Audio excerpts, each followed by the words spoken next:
My name is Miles Doleac. I'm the writer, director, producer of The Hollow and The Historian, and you're listening to The Dave and Creech Show.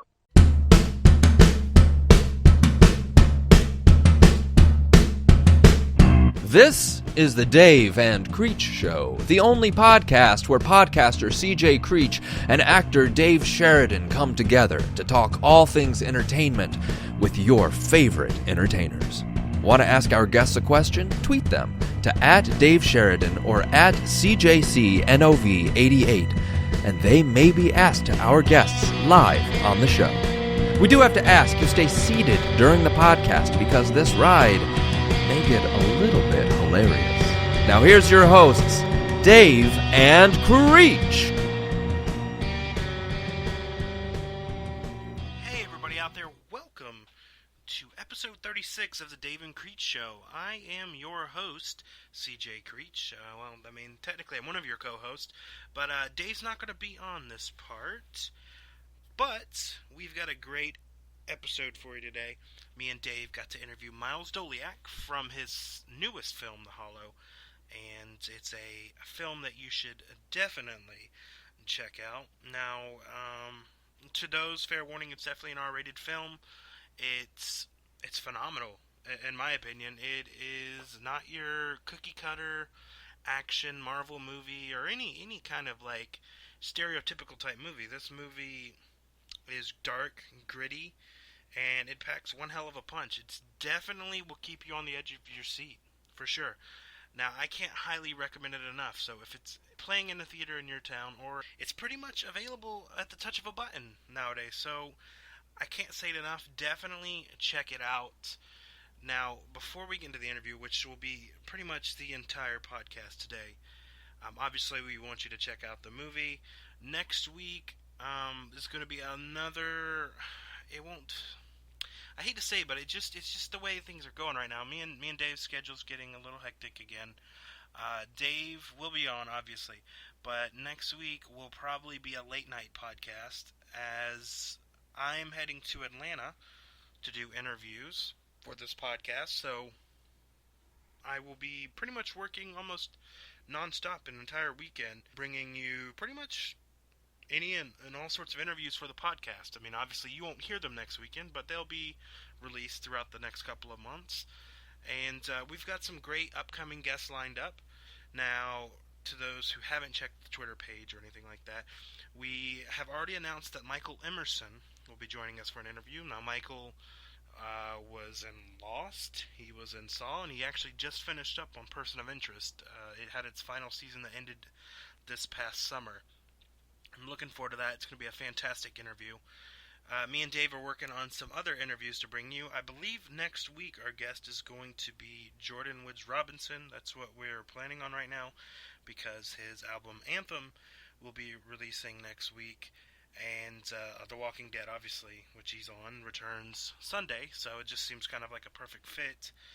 But yeah, up next is going to be our interview with Miles Doleac. Once again, he's an actor, writer, director of The Hollow. It's a fantastic film. Make sure you check it out. And I hope you enjoy the interview.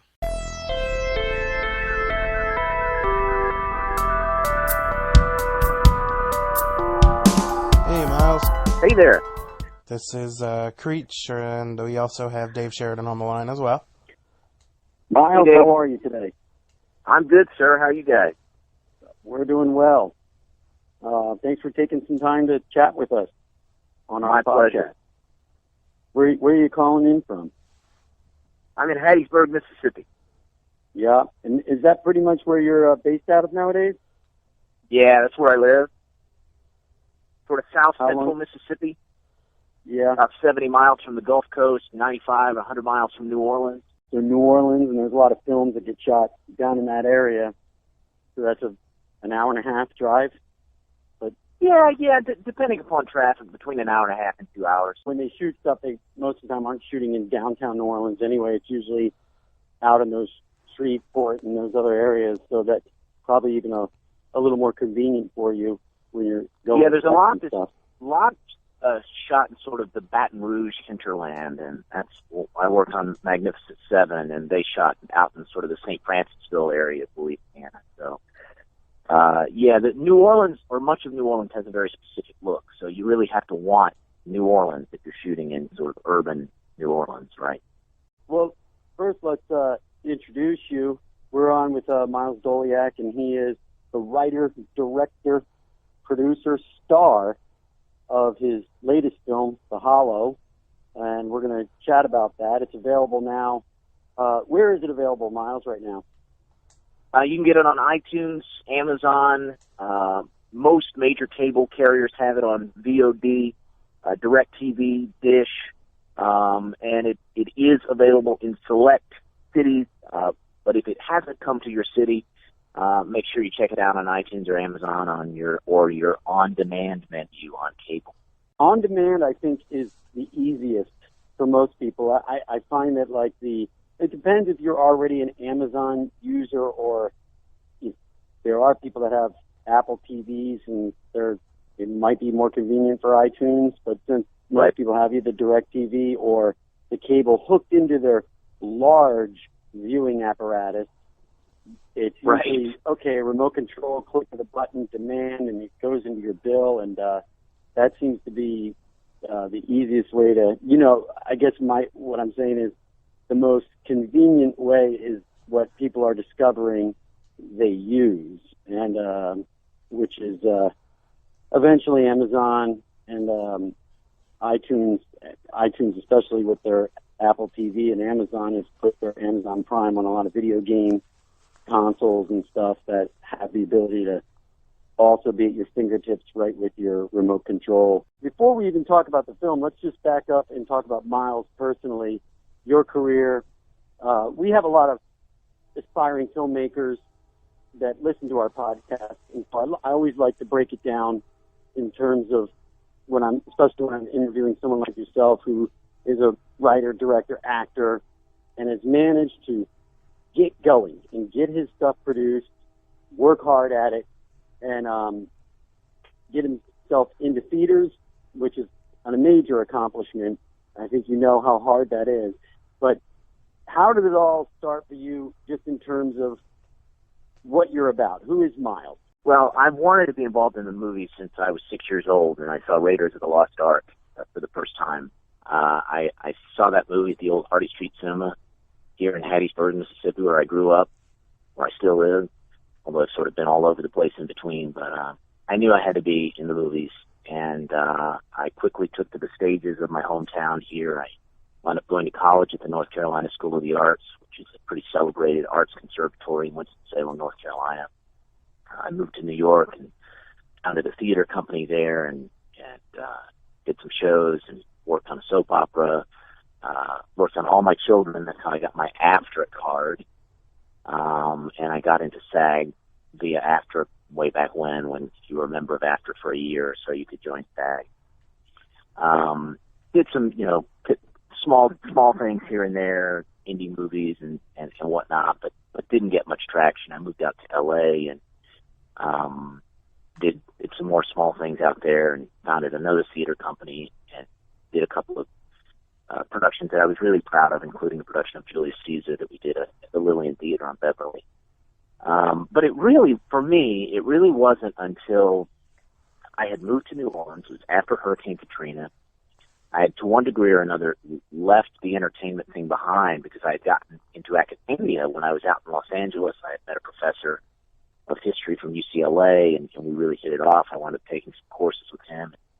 I'd always been told, hey, if there's anything else you love in the world other than this doggone entertainment business, you really should do that, because this business is really tough and it really beats you down, and it's a lot of rejection, and very, very few people are fortunate enough to make it. So I had found something I loved in the study of ancient history. And so I wound up at Tulane University. I got into the PhD program in history there at Tulane University just in time for Hurricane Katrina in August of 2005, which was obviously a terrible tragedy for my region down here, especially the city of New Orleans and the Mississippi Gulf Coast. But the upside is, in the wake of that, Hollywood invested in South Louisiana. And suddenly there was this big production boom, and all these opportunities suddenly began to come my way, and not exactly fall into my lap, but just present themselves, and I was able to seize upon them, and I worked on some fantastic independent films. I showed up in a couple of bigger network shows like Treme on HBO and Breakout Kings on AMC, and a couple of movies for the Sci-Fi Channel, and suddenly the ball just started rolling, and I was seeing these independent, up by the bootstraps, independent filmmakers doing their thing, making their movies, and I had a story I wanted to tell about what was going on in the hallowed halls of higher education, and I was inspired by the artists around me, the indie filmmakers around me, and as I said, I wrote a script called The Historian, and I set a start date, and which was about a year later, and we wound up shooting that film in 2013 here in Mississippi. And and from there, it's sort of been all, gangbusters, if you will. But you'd be amazed how many opportunities came my way once I firmly decided I was going to make my film. Certainly once I was in production, in the wake of that film, The Historian, how many opportunities came my way as an actor. I just think that if you're out there and you're doing it, maybe you're sending out some sort of vibes into the universe or something, and I don't know, people notice that you sort of become magnetized, and people notice you, and they say, hey, this guy's out there doing it. We should hire this guy for our TV show or film or whatever it might be. And then 3 years later, here I am with my second feature, and also shot a short in that time as well, and had a major recurring role last season on the CW's Containment, which was a lot of fun to work on, and then some big films too, like Mag 7 and Vacation, and continuing to have the great fortune to do what I love in this business, which is a rare and precious thing. So that's the Cliff Notes version of Miles. Right. Now, The Historian, is that available, say, on Netflix right now? Where can people check that one out? It is available on basically every major streaming site except Netflix. So it's available on iTunes, Amazon, Google Play, Steam, Hulu, all the usual suspects. The indie game is it's so tricky, and so much of it is trial and error, and so we worked with two different distributors on these two films. The first one's distributed by Devolver Digital out of Austin, and then Uncorked Entertainment is distributing The Hollow. And the distributors have different philosophies, and you get told all different kinds of things as an indie filmmaker, and how to maximize revenues, which is, of course, at the end of the day, for me, it's all about, let this film give me the opportunity to make another film. And when you think about it along those terms, as you say, as many eyes as you can get on your product, the better. So yeah, please do. I hope your audience will definitely check out The Historian.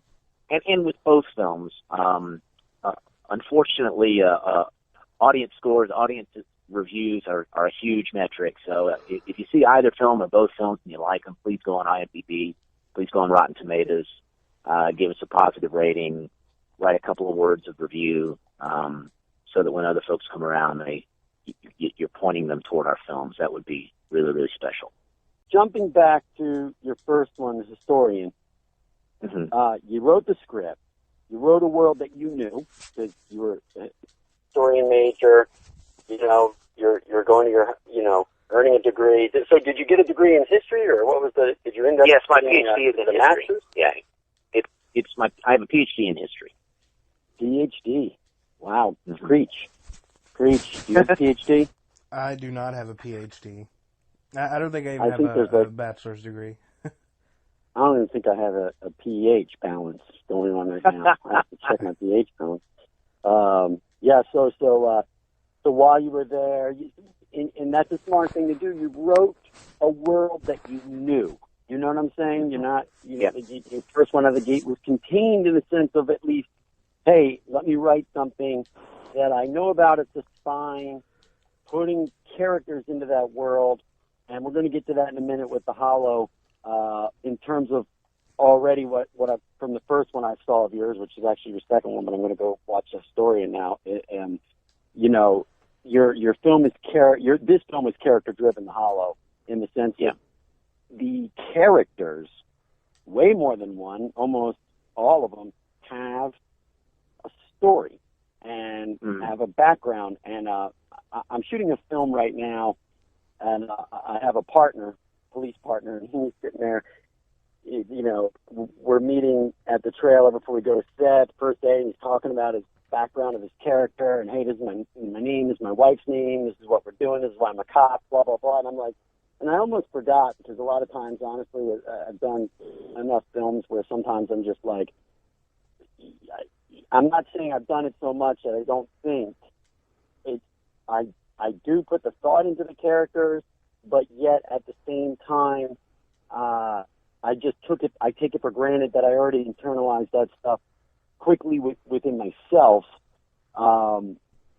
versus actually talking it out with some of the other actors in the scenes. And that was kind of refreshing to hear him talk about that. But it made me realize early on when I was doing stuff and they were smaller roles, I was always like building my character bigger in my world and saying, hey, this movie's really about me, but I'm just not in it enough. But I have my story in this film. You know what I mean? That drives me and my emotions and my actions in the film. You know what I mean?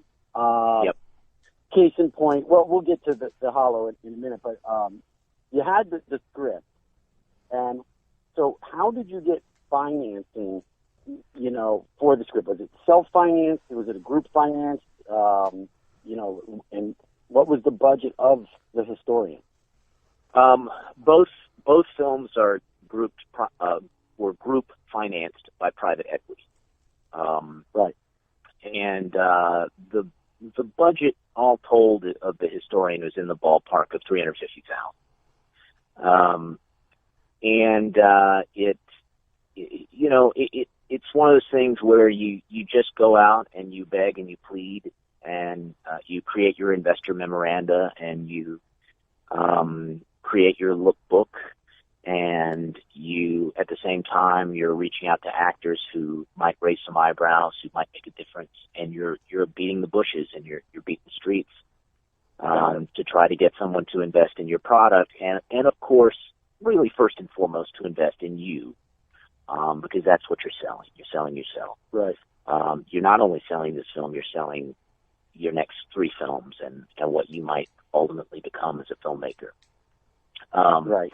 So it's very hard. It's absolutely the worst part of independent film. It's the worst. But I've had the good fortune to have been able to raise the funds for 2 features now, and have some of the investors have been the same, some have been different, but both of them have been sort of group financed by a small group of private investors. But in terms of simply the editing process, I really find it freeing. I really enjoy the editing process, and that, you know, taking the existing puzzle pieces you have, and then creating something that is really special and worthwhile. I think that's a fascinating process. Now, on The Historian, you shot that one. Probably did you shoot that in the Tulane area, like on that campus site, or was that also up where you're from in Mississippi? We shot it here on the University of Southern Mississippi campus here in Hattiesburg. We had one sequence we shot down on the Mississippi Gulf Coast.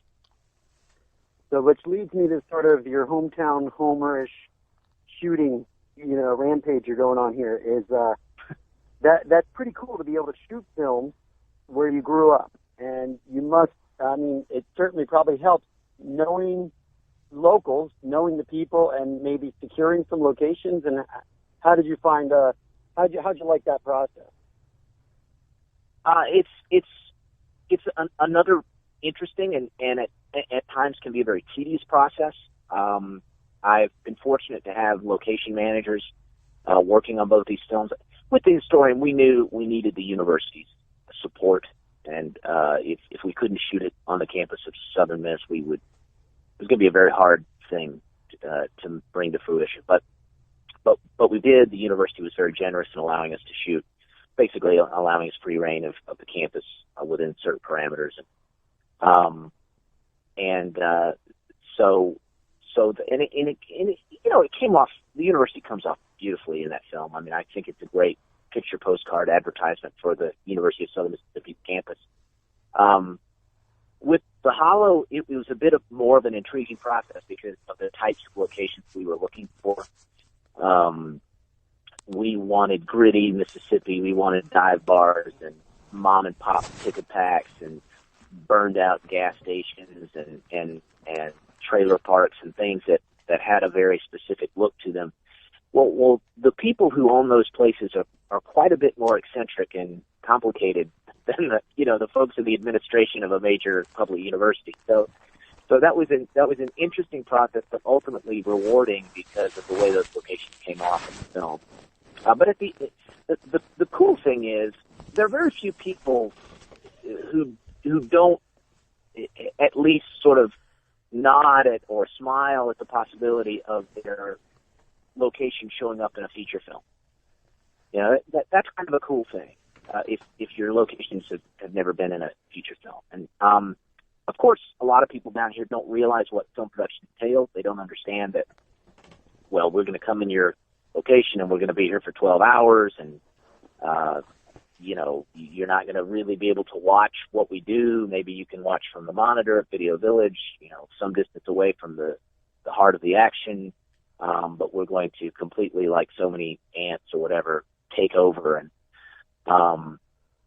but we've been fortunate, and we shot at this great dive bar out on Highway 49 here at the Magnolia Inn, which was our bar in the Hollow, and they wound up cooking for us, and they're barbecuing out back. We did all our catering that night, wound up having a wrap party for us. They just thought it was the coolest thing ever. So it really does. It can be a challenging process, and especially when you got really no location budget per se, and you can't roll in and pay people a lot of money, so you have to convince them why it's important for us, why we need to come in and shut down your location for a day or 2 days or whatever and shoot our movie there and give you almost no money to do so. But since it's an area you grew up in, when you wrote, say, The Hollow, and you've got specific scenes, whether it's the high school, the football field, the bar you mentioned, the bridge, that pretty cool bridge that you and Fahey had the scene on. Yep. Were a lot of those things, were you like, oh, I know that place, and like when you're writing something, you're like, I want to shoot it here, I want to shoot it there. Like, did you have a certain, any of those were sort of pre-thought out, like picked out, like I want to shoot at this place? And Some of them I had in my mind going in, but the vast majority of the locations, believe it or not, for the Hollow, I didn't know precisely where they would be when I wrote the script. I just knew they existed. I just knew I had been to places like this. I'd been to places like the store or the bar or wherever it may be. I knew that, in terms of the football field, I didn't have specifically Summerall High School football field in mind when I was out shooting it, but I knew I could go to Purvis High School, Oak Grove High School, Summerall High School, and I knew that I could get one of them to allow us to shoot there. One of the high schools you weren't kicked out of as a kid, basically. Right, exactly. I'm not infamous here. I think they'll let me shoot here. Some of those paddles were yours, right? I guess. Right. One of them actually did belong to my dad. Now let's move on to talk about that. So what inspired you? How did you come up with the concept of The Hollow?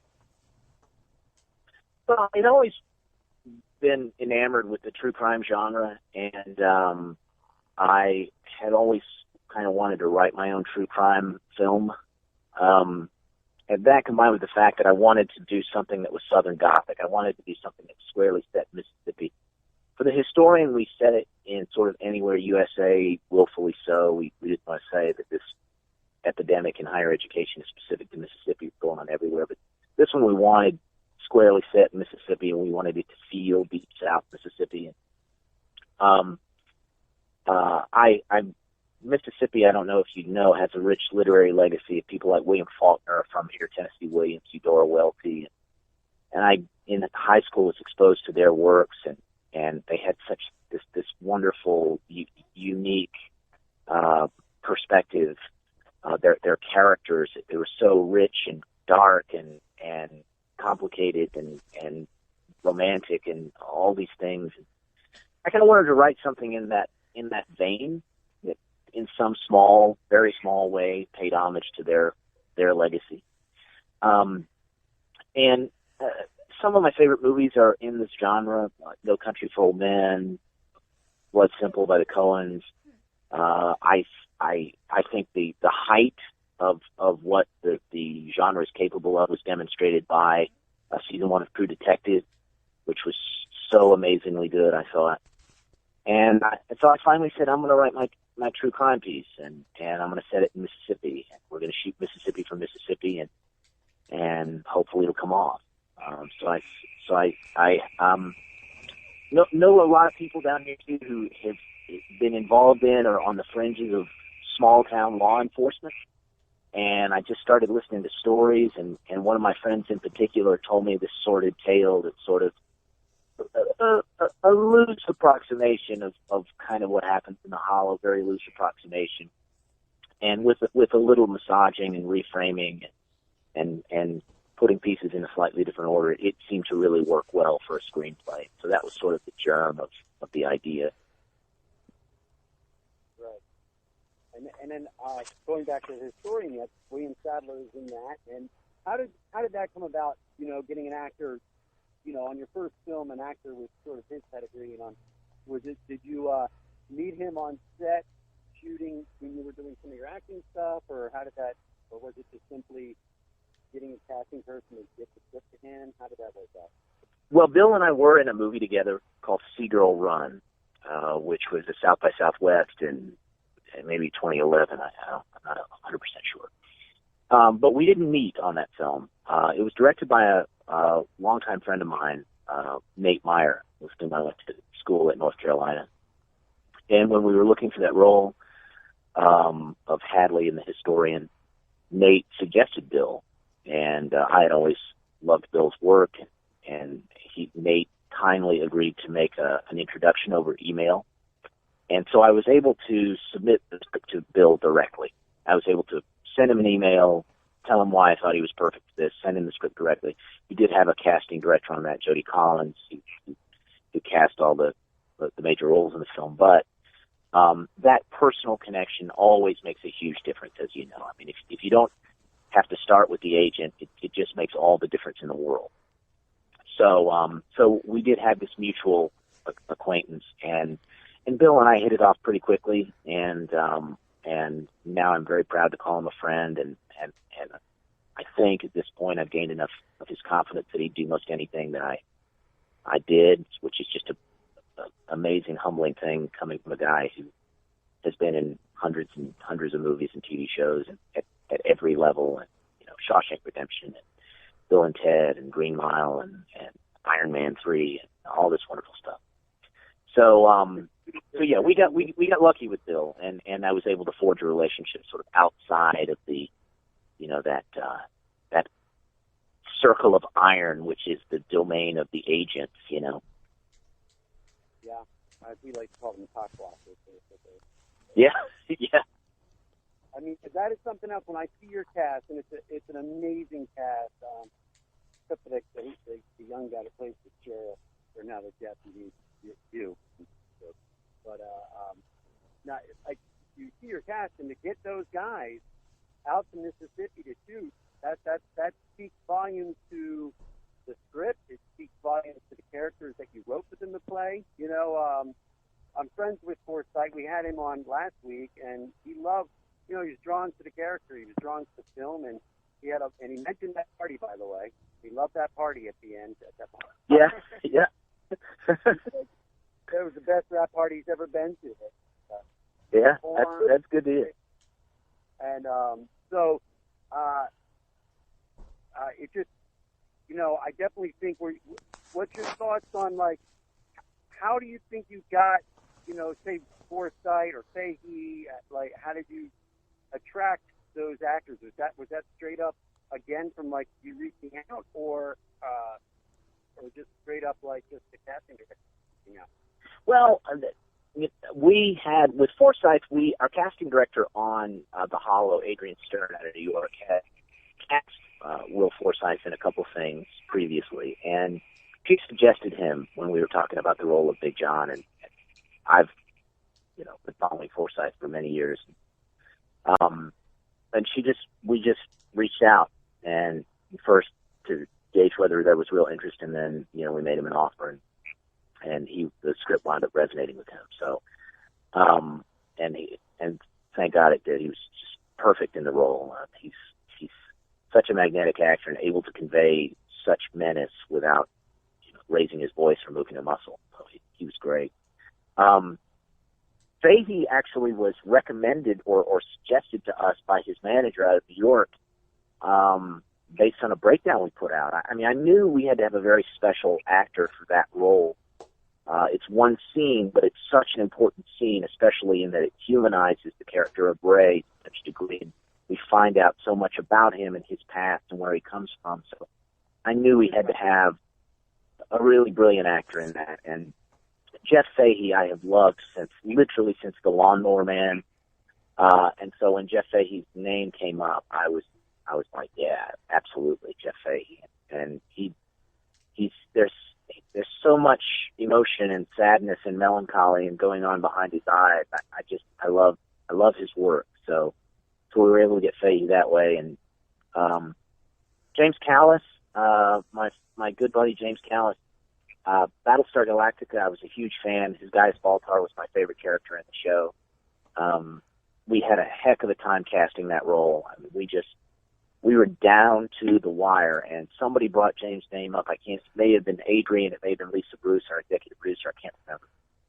But when James' name came up, I said, of course, man, why didn't I think before?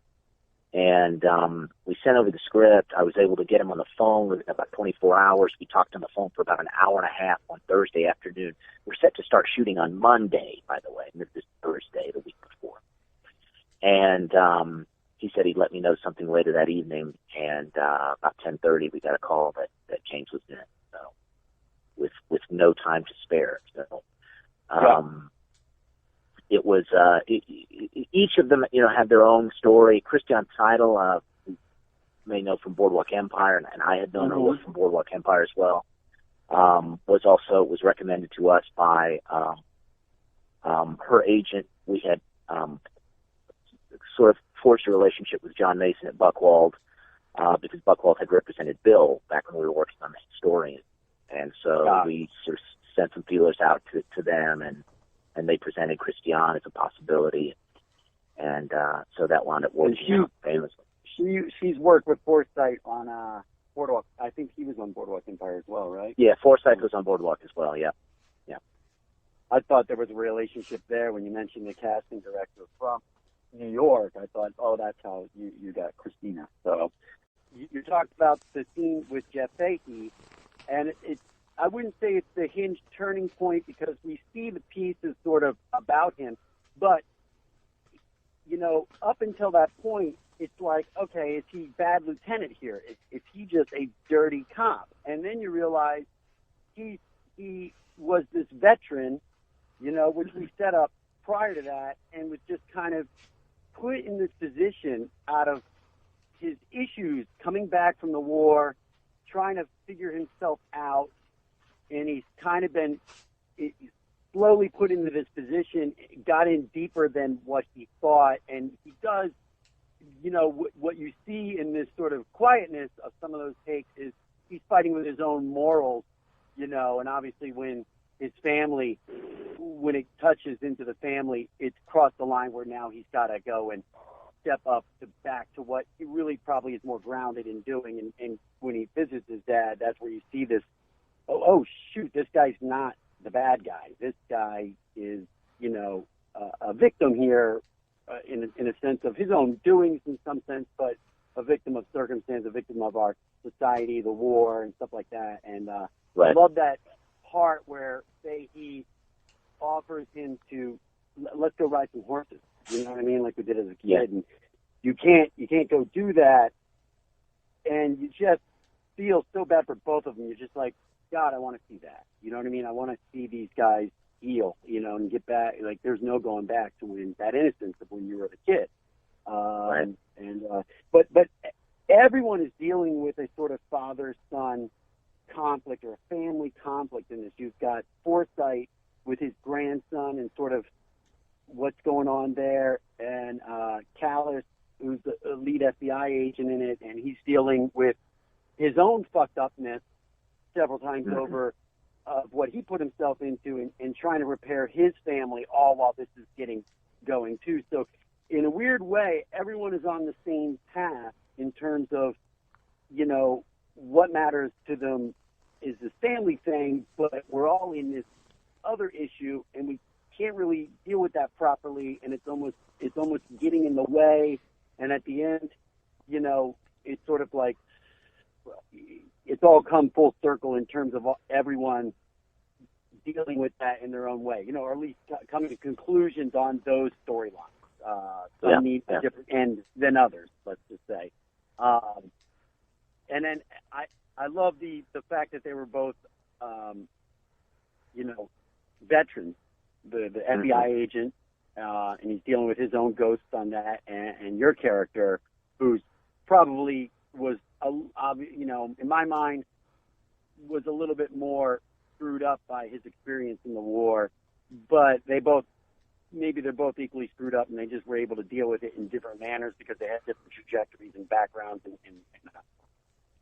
availabilities to him. The guy, clearly could become an FBI agent, so, but that line at the end where, you notice the tattoo and, you were in the desert too, you know what I mean? Like, that's up there with a great, that's an amazing moment to me for dialogue and in terms of the script and stuff. So thank you very much. I appreciate that. I'm glad you mentioned the veteran angle. It was something that was really important to me, and that I wanted to convey without beating the audience over the head with it.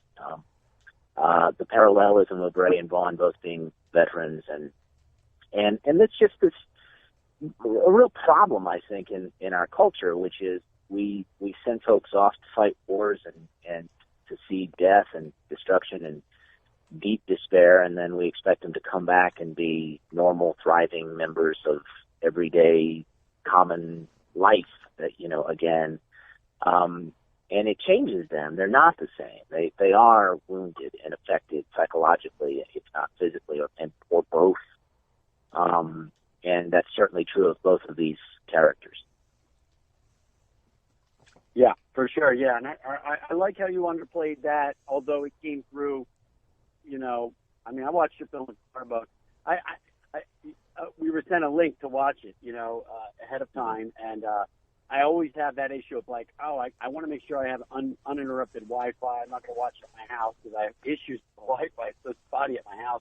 So I go to watch these at Starbucks, and every time I go to get one of these films, I can never find that seat where I can turn the computer where people can't see. And the first half of your movie with the violence, and then there's sexual scenes, but they're not gratuitous in any way. But in terms of watching it at a Starbucks, they're enough. You know what I'm saying? Yeah. Like the opening scene with you in the car, right? With the girl.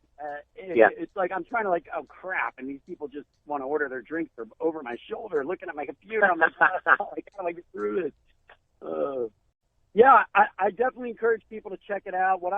Obviously, that's the two things I like about it is you have this crime thriller, you have this thing that kind of keeps you compelled. It's piecing, it's that jigsaw puzzle of pieces of this town that, like Creech said last week, it's the onion you keep peeling back, and what seems small and easy just becomes more complicated and woven into a spider web. And but at the same time, like I said, you have these parallel stories of relationships and family and wounded people trying to sort of find their way while they're dealing with this superficial issue of a crime and the shit that hits the fan that they've gotten themselves into. There's a deeper side to their stories, and we see that told how, just because I'm on the case and there's a crime that needs to be solved doesn't mean I get to put my personal all the personal crap that everybody deals with, whether you're a librarian, a mailman, or a FBI agent. Everybody's got to pay rent. Everyone's got phone bills, and everyone's got wives and children and issues that go on in life. And that's what's cool about this movie is you keep that side going, so it's completely layered in a sense that there's so many stories going on, but they all really carry themselves well, and they all come to a great little button at the end. And so, and that's not the type of films that are the mainstay. This is not a popcorn, Marvel comic movie, And so I think that's great that you're out there writing this stuff and producing this stuff, directing this stuff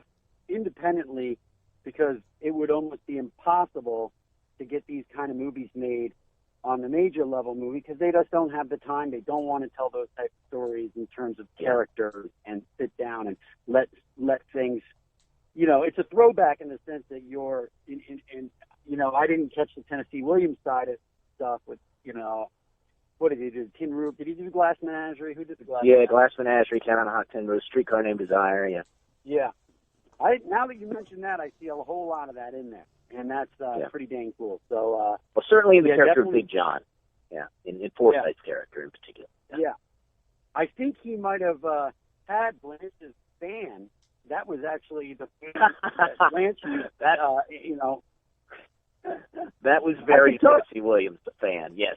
Yeah, I could see Forsythe, and I know Forsythe asked for that fan, man. I know him. He's like, I think I should have a fan. You're running around all over Hattiesburg, Mississippi, looking for a goddamn fan. You're at your grandma's house stealing a fan. I can see it. So what's up next for Miles then? What's on the palette there? Well, we're actually in sort of the framework stages, the embryonic stages of a new feature, which is a psychological thriller, sort of elevated horror film. We're going to stay down in the Deep South. The film takes place in swampland down in South Louisiana and Savannah, Georgia, and sort of parallel timelines. It's loosely sort of it's kind of an exorcism movie with a twist that maybe if you sprinkled like The Big Chill onto The Exorcist and threw The Shining in with I don't know, just a dollop of that early Coen Brothers feel. So that's what we're working on now, and hope to be shooting that sometime in the next six or 7 months. And as an actor, I'm working, going this weekend up to North Central Mississippi to shoot a film called It's Time, which is a college football movie based on the Chucky Mullen story, who was a kid that was played for the University of Mississippi and was catastrophically injured. It's a very kind of inspirational story. And then, just continuing to advocate for independent film and to try to create opportunities, not only for myself, but for these wonderful artists down here in the Deep South that I've been fortunate to work with, not only on my own films, but on other projects. And it's sort of a constant struggle, but at the same time, it's something that I'm beginning to see real dividends. People are starting to notice.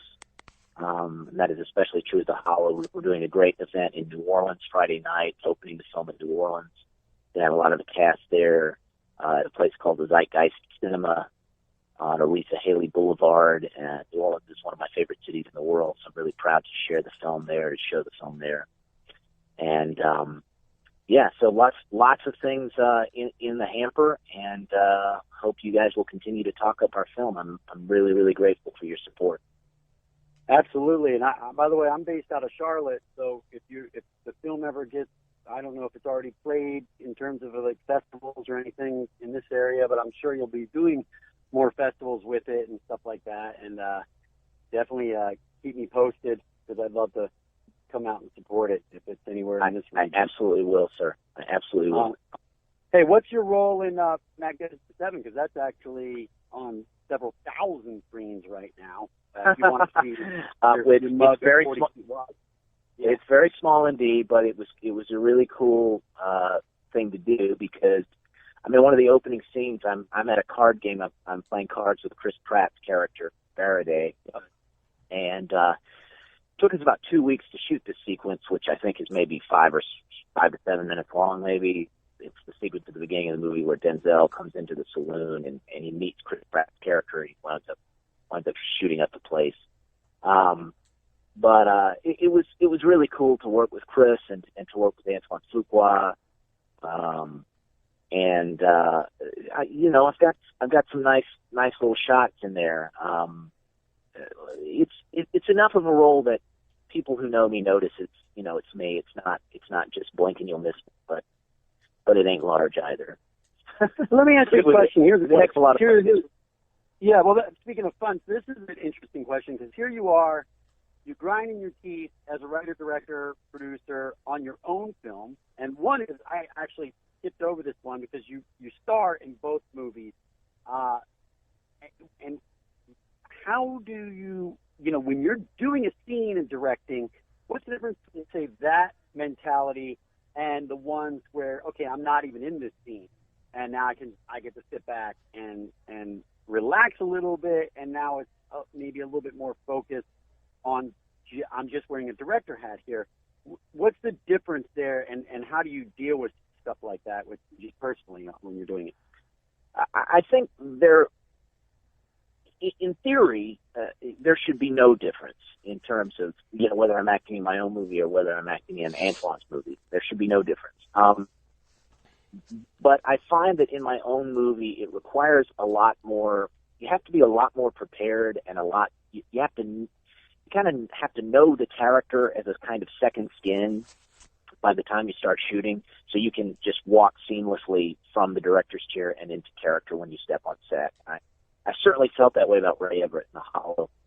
It just kind of like an old pair of jeans. It just kind of slipped on, and there it was. It has gotten, after these 3 projects now over the past 3 years, incredibly refreshing when I just get to direct. I love acting. I will always first and foremost be an actor. But on those days where I'm not working as an actor and I just get to sit in the director's chair and direct, it's really a lovely experience. So I've come to look forward to those days. But I think when you're acting and you're directing, you're stepping from behind the monitor onto set. The big thing is, the really, really important thing is you better have people you trust at the monitor. And that starts with your DP, of course, but your first AD, your producing team. And because the fact of the matter is, on an indie film, you don't always have time to watch playback. You don't always have time. Sometimes you can go and watch playback, and if it's something that's really, really trying to make a hard decision and there's disagreement among your brain trust, sure. But oftentimes you just have to say, did we get it? And if the people at the monitor are nodding their head, you got to move on. Right. Yeah, exactly. You don't have time to go watch the playback. That will slow things down, and that's kind of what I was asking. Was like, you get done the scene, say the opening scene where you're in the car, you're running back and going, hey, let me see the playback. Or are you asking the camera guys to flip the monitor a little bit and go, hey, let me at least see the shot here? So I go, okay, that's good, that looks great. Or you're looking at a stand-in at first to go, okay, I get it. This is what that's. Well, we would do that. We would set it up and put somebody in the shot, stand in, and before we went on that scene, that car scene in particular. On that one, I put my wife right in front of the monitor, Lindsay Ann Williams, who's a co-producer on the film and also plays Dinah in the film. And at the point where she was convinced, she was the K9 officer, right? Yeah. Okay. So on the opening scene, I was like, okay, did you buy it? Did you buy it? And she's a real critic. So at the point she bought it, I knew we had it. Did you buy the high school girl? You know she bought it when she didn't talk to you for the rest of the night, right? So. Right, absolutely. Working on a major motion picture, you talk about this 5-minute sequence that took a week to shoot. And when you're shooting your film, you don't have a week to shoot a 5-minute sequence. You know what I mean? You've got half a day. It's like, what do you take, what kind of positives and what kind of negatives do you take from working on big budget movies, and how do you transfer those knowledge both ways, negative and positive, into things that you can keep learning on to bring to your filmmaking? Well, I watch even something like Mag 7. It's still about performances. It's still about chemistry. It's still about all the little tiny variables that create something that's a compelling piece of work. And watching Antoine Fuqua and Denzel work on this scene in the saloon where Denzel meets this bartender who happens to also be an outlaw, and Denzel's a warrant officer, and he's actually come to the saloon for this guy. And watching that interplay and that interaction, they spent a lot of time just talking about performance. They spent a lot of time talking about the space between the lines and those sorts of things. And here they are with, 5 Panavision 35 millimeter cameras, just so when the guns start firing, they can, shoot it, get all these different angles and all these bells and whistles. And one of them's on a, like flying by foy, the camera's flying around the room and all these kinds of things. But in spite of all that, those technical gadgets and toys that they have at their disposal, at the end of the day, it's about people relating to each other in a convincing way, even on that film. And that's one thing that gives me heart. If you can create that, if you can create real human relationships, if you can create real chemistry or tension or whatever it might be between two human beings, audiences are going to find it compelling. And that doesn't require $100 million budget. Right. Yep. Relationships and characters at the end of the day is what people watch, because at the end of the day, you're watching a movie and you're whatever the movie is. Let's say you're a superhero, you're a crime-fighting Western guy, you're the warrant guy, or you're a detective, investigating a murder at the Hollow. Mm-hmm. You're none of those things as a person watching the movie, but you're a parent. You're somebody right. that what you really want to make sure that what hopefully other filmmakers don't ever forget is that what people are really connecting with are always the human character of that story, because right. that is who they are on the couch, and that's right. And they got to connect to the human character to then live vicariously, then take me into that world. But I get into it through understanding that I wouldn't say I relate to that person, but he's a real character. I'm a real human. Now let me watch his world. So yep, completely agree. Yeah, find that thing awesome. that pushes people's buttons. Find that thing that they can identify with as they're sitting there on the couch or in the theater or wherever it might be, and say, "Man, I understand what that person's going through," or "That's the same decision I would have made given the same circumstances," or whatever. That's absolutely what it's about. Hey, you have anything to say about this political election without getting yourself in any kind of hole? I'm not pressing you to actually find your own opinions, but do you want to say no comment, or since you're a history, where does this fall into this pantheon of the world in terms of what we've seen in the past and may have forgotten about? I'll just say that I see some troubling historical parallels and precedents especially in the rhetoric and temperament of Mr. Trump. I don't want to compare him to any historical individual in particular, because that's where I think not only I, but a lot of us get into trouble. Right. But there are certainly some troubling parallels. It really has to do with rhetoric and temperament. Yeah. Hillary is by no means perfect either. It's the whole election cycle is kind of disturbing, in my opinion, this time around. I mean, it's one of the most divisive election cycles in memory, and it's maybe represents a kind of low ebb in American electoral history. I mean, I try to think back of like early elections where, and not just presidential, but say senatorial or congressional, where it comes down to people challenging each other to duels and things like that. Mm-hmm. And this has been not all that far above that sort of thing. So I would just say God help us, you know. Hopefully, our better angels will prevail. Yeah, we'll see. I did say this: no matter what the outcome, as a country, we're going to have some healing to do. You know what I mean? Because Absolutely. the one thing became very, and I wouldn't say it was so much Hillary, but I would say it was more a Bernie. When you take Bernie and what Bernie was about, and then what Trump was about, you really see some different sides of the polar, landscape. Either way, both sides had a large majority that came out because they weren't satisfied. I don't think they know what's wrong with America. I think the baby boomers, unfortunately, since they are the parents, they're the ones that are the senior citizens right now, and they were brought into this world in the early 40s where things, they didn't have great childhood. They got to kick butt in the 50s, in the 60s, but they're used to sacrifice, and it's hard for us to tell young kids, anywhere from the 20s to the 28 that got degrees they can't do anything with, and they're really frustrated. It's hard for, it's not right for us to say, now you guys have to make all these sacrifices. I think, unfortunately, somewhere along the line, there's only so much to go around, and the sacrifices that need to be made, somebody has to give to somebody else and help up, and the youth is the future.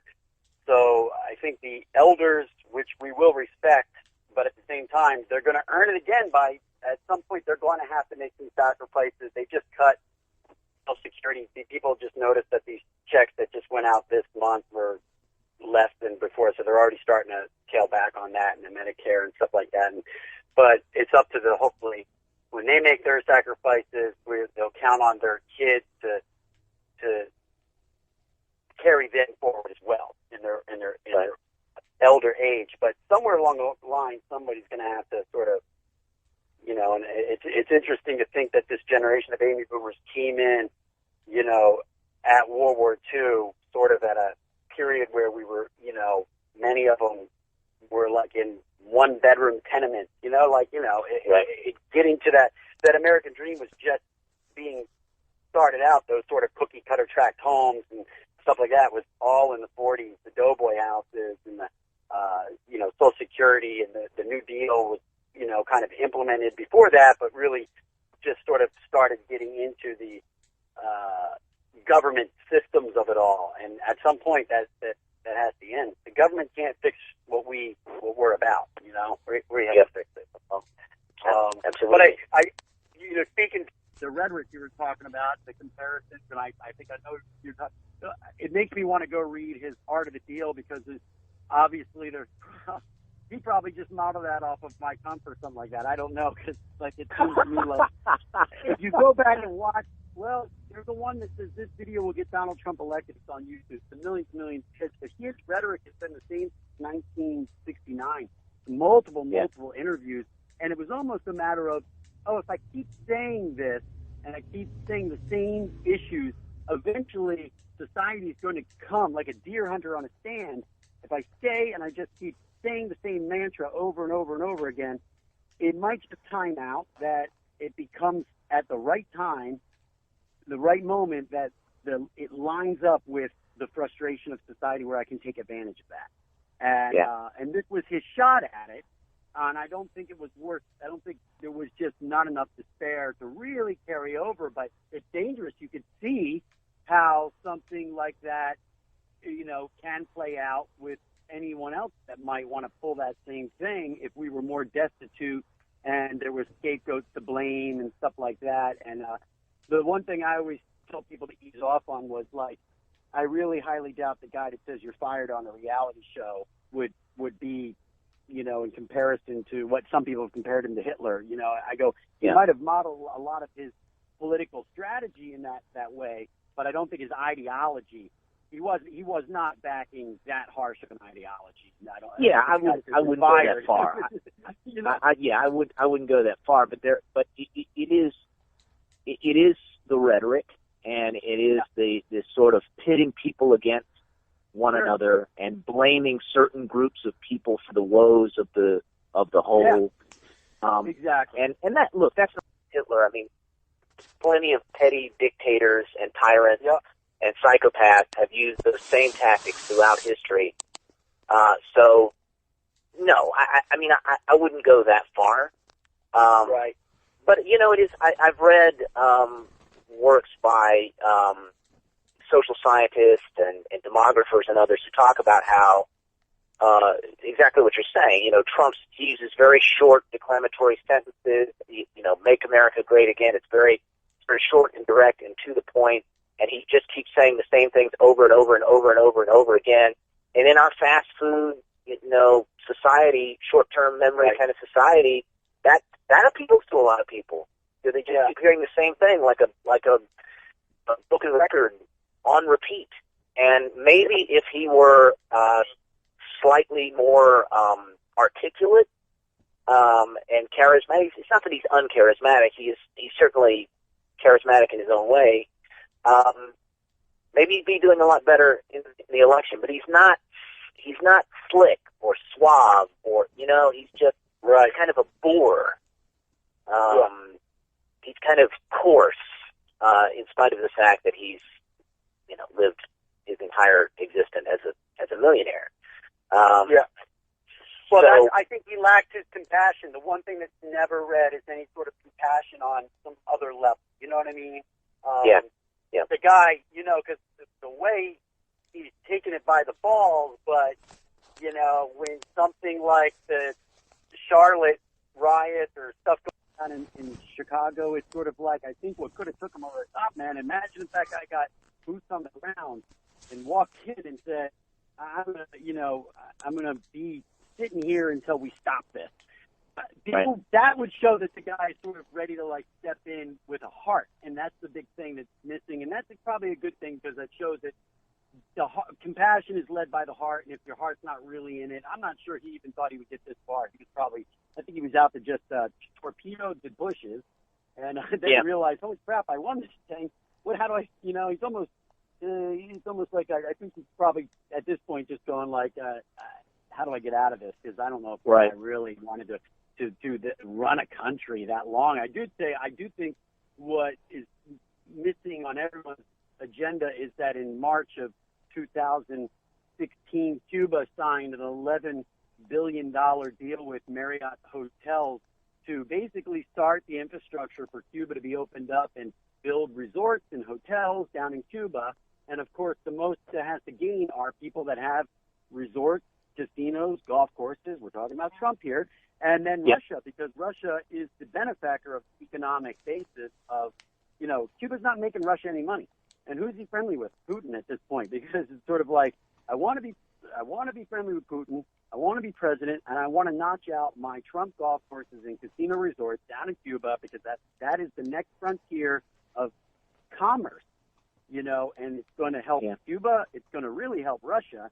And it's going to be our money going down there. Our vacations are going to be giving money to Russia and Cuba, and they, you know, that's why we froze them out for so long because we didn't want the money that Cuba goes and makes and hands it over to Russia. But times have changed.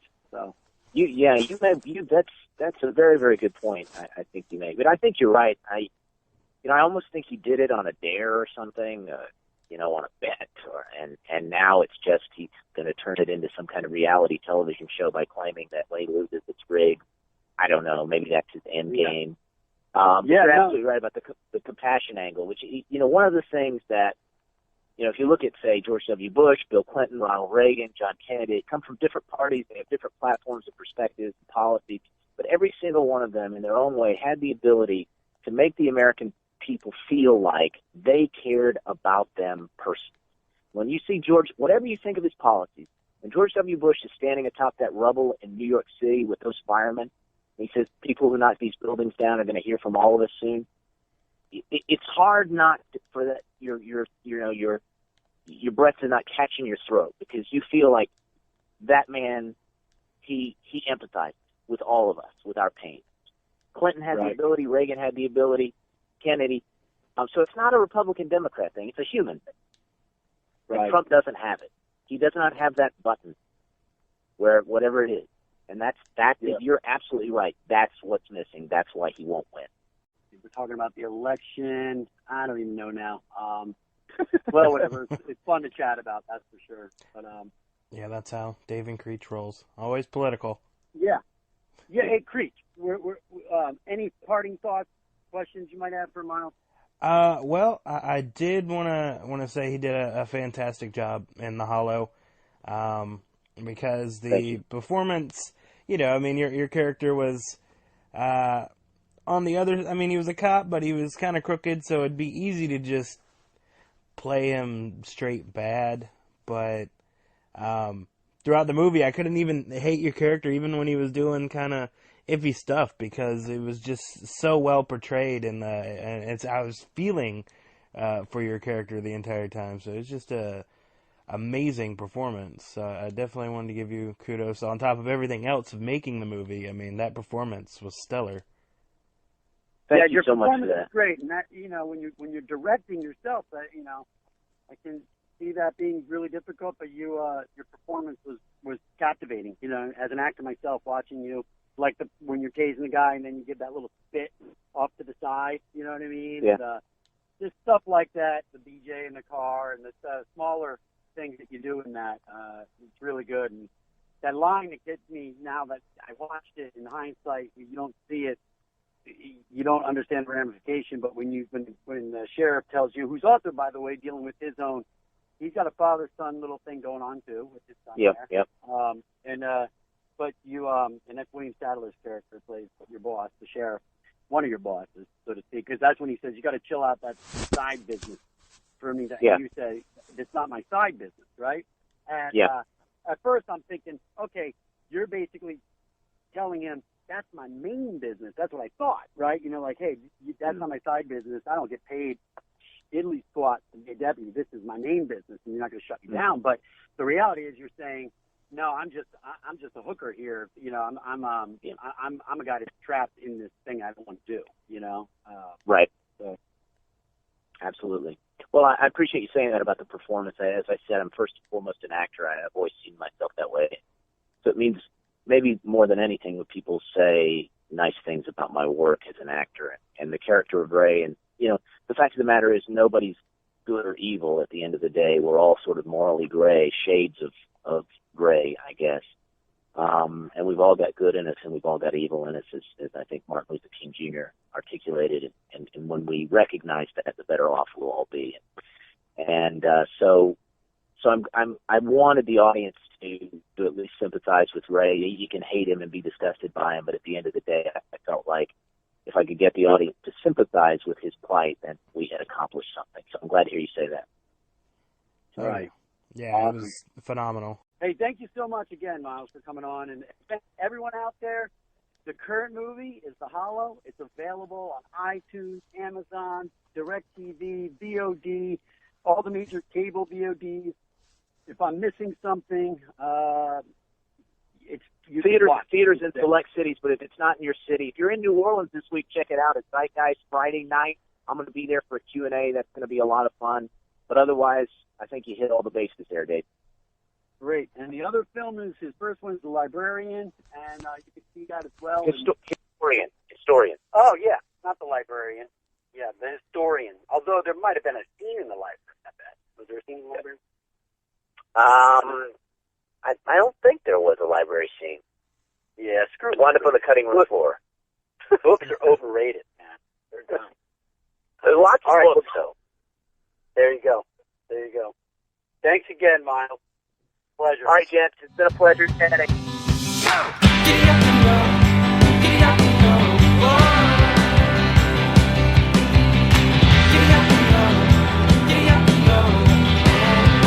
Hey guys, this is CJ Creech here from the Dave and Creech Show, and I just want to talk to you about something really quick. What you're listening to in the background is the song Go from Jordan Woods Robinson. Now, Jordan Woods Robinson plays Eric on The Walking Dead and is about to be in the new season of Nashville, but he has got his first and now obviously newest album coming out this month called Anthem. Anthem is phenomenal. I've gotten a chance to listen to it, and it's beyond comprehension how amazing this CD is, especially for a first CD. It creates an indie folk rock vibe similar to Mumford & Sons, Lumineers, and Arcade Fire, and is an album filled with emotional vocals, pulsing guitars, rock violins, and even a bit of electric cello. Once again, it's beyond words how amazing this is, and as you're listening to the song in the background, there is even more like that. It's definitely something you should check out. Now, the CD is coming out October 28th, which you can also purchase it online. You can go to Jordan Woods Robinson's site to find out more info on that. But if you happen to be in Atlanta, October 28th, there is an official CD release party going down where he will be performing his songs from this album live. There's even a couple of special guests from The Walking Dead that's going to be there, so you should definitely go and check that out. Once again, this is Jordan Woods Robinson. Check out his newest and first complete album, Anthem. It is a must listen.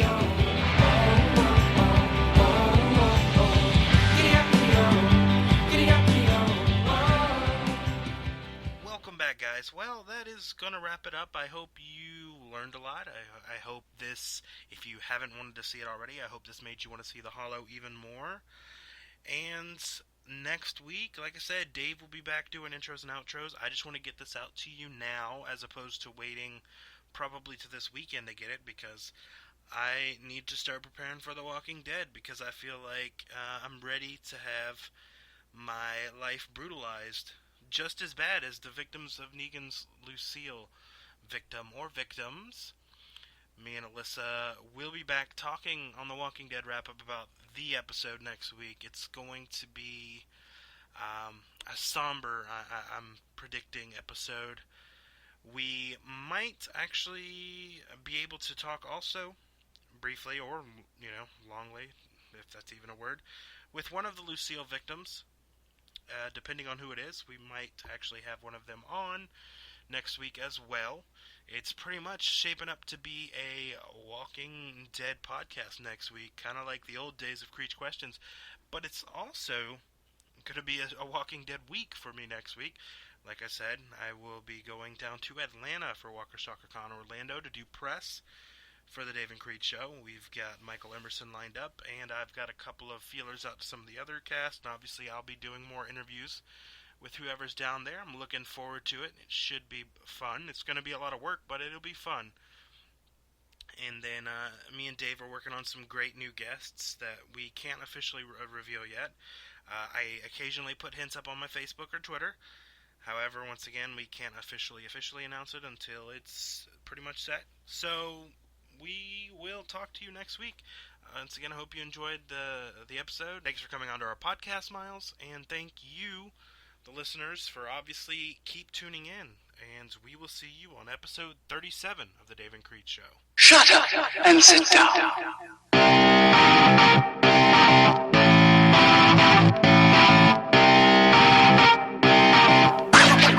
Thank you for listening to the Dave and Creech Show. The views and opinions expressed in this podcast are solely those of Dave and CJ. These views and opinions do not necessarily represent those of Creech Creative Productions or any of its affiliates.